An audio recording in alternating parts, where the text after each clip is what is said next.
Incompetent. Anthony Albanese management of the Australian economy under intense scrutiny. The Albanese government's management of the Australian economy has come under intense scrutiny, with critics labelling its approach as incompetent. One of the primary areas of concern is the government's handling of the Future Fund, which is designed to generate returns of about 4% to 5% annually to support the pensions of retired public sector workers.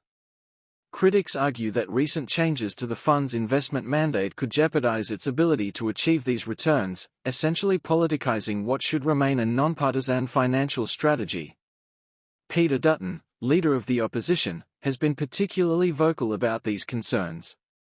He argues that the government's attempts to direct the Future Fund's investments into specific areas under the guise of economic competence are misguided. Dutton emphasizes that such maneuvers are not only unnecessary but also detrimental, as they risk undermining the fund's core purpose.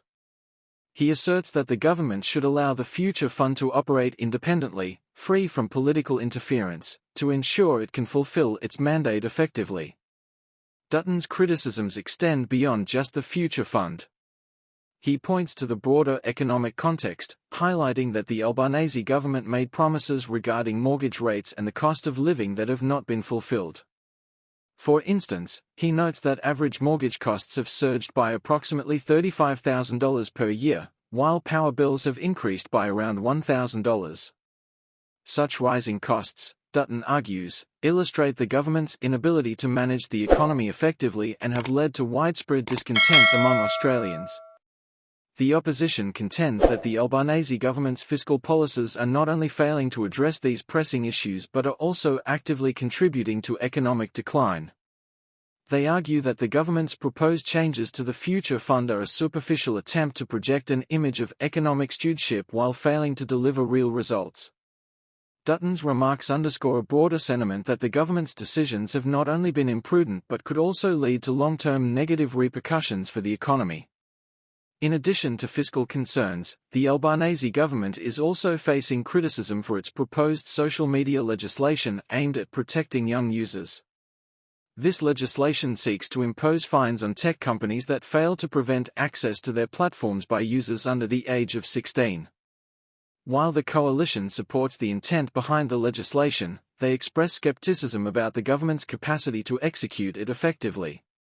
Critics, including Dutton, argue that the government lacks the urgency and competence required to implement such significant regulatory changes. The debate surrounding these issues reflects a larger narrative about trust and accountability in government. Dutton emphasizes that the coalition's support for the proposed legislation is conditional on careful scrutiny, reflecting a deep-seated awareness of the current government's capabilities.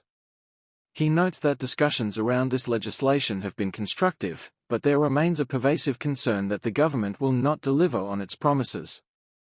The Albanese government's economic policies are facing mounting criticism from the opposition, who argue that its handling of the Future Fund and broader fiscal strategies demonstrates a lack of competence. As the government attempts to navigate these challenges, it will need to address the growing discontent among Australians regarding their financial well-being and the effectiveness of its policies.